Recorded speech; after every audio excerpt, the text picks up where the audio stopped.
Greetings, whiskey folk, and welcome to the official Dram Association unbottling of the Clynelish Select Reserve 2nd Edition 2015 release.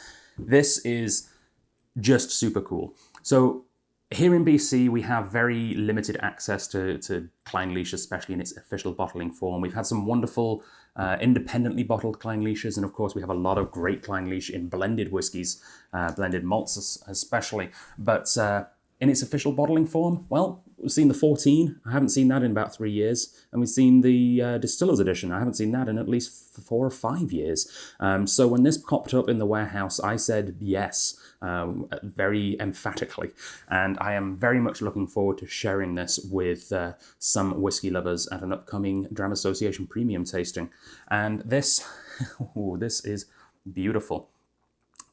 Limited release of 2,946 bottles, selected and blended as a single malt by Jim Beveridge, the master blender for, I believe, all of Diageo, which is super cool. Bottled at cask strength, 56.1% ABV. This is the first super premium Clynelish I've ever had, and I love Clynelish. I really, really do. I can't state that enough. I love its rich, waxy, honeycomb mouthfeel. I love its coastal saltiness. I love how the character of the distillate shines through pretty much whatever you put it through, blending, cask maturation. It's always got that sort of Clynelish thumbprint right there in the whiskey. And this is cool. I don't even know what the bottle looks like yet. It's still wrapped in paper. But quick glimpse of the inside. It's got a little booklet with more information. Yeah. Before we unbottle, let's unwrap, shall we? This is kind of neat. I have no idea what this is going to look like.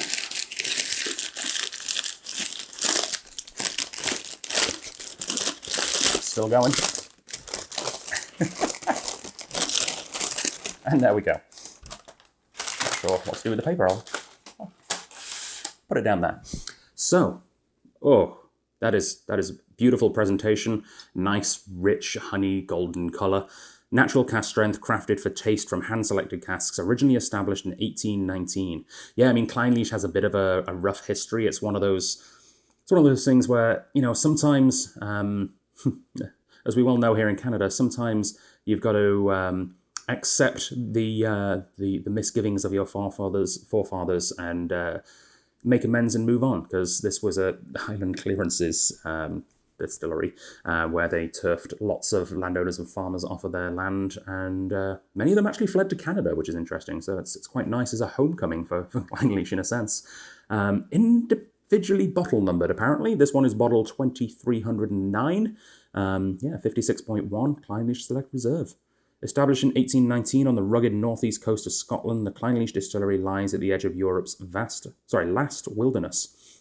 The fierce, untamable Scottish wildcat is proud, lasting symbol. Yeah. It is a non-age statement whiskey. And I have a feeling that's because Clynelish, as we all know, is a key blending ingredient. Compass Box love it. Johnny Walker's premium blends love it. It's used by a lot of blending houses, and it does really well by, you know, adding a little bit of young Clynelish whiskey into a blend to thicken up the mouthfeel and everything. And that's probably what they've done here. I would assume Jim Beveridge, he knows what he's doing. You know, there's a reason the Johnny Walker Blue Label doesn't have an age statement as well, right? Some whiskies are sort of made better by the infusion of some youthful whiskey. This has probably got some, you know, 10, 11, 12-year-old Clynelish in it, just to infuse a bit of that more youthful, raw, waxy flavour with some super aged. I would guess that there's some old and a little bit of young in here as well, which of course, if it had an official age statement, it would only be able to put the age of the youngest component, which would not do it justice, I assume. Enough guessing. Let's crack it open. Let's have a nose. Let's have a taste. And I've got my Crystal Glencairn from the 15th anniversary of the 2020 Victoria Whisky Festival. Glencairn right here on the ready.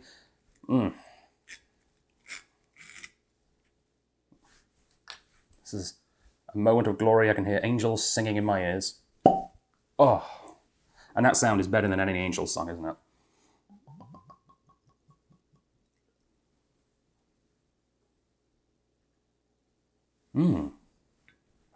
Surprisingly fresh apple notes is the first thing I get on the nose.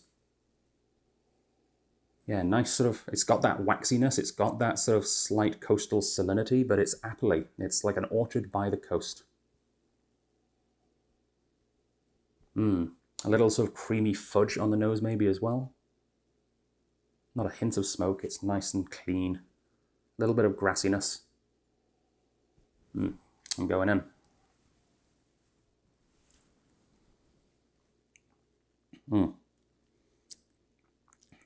Ooh, that's a whole lot of zest and spice and lime zest.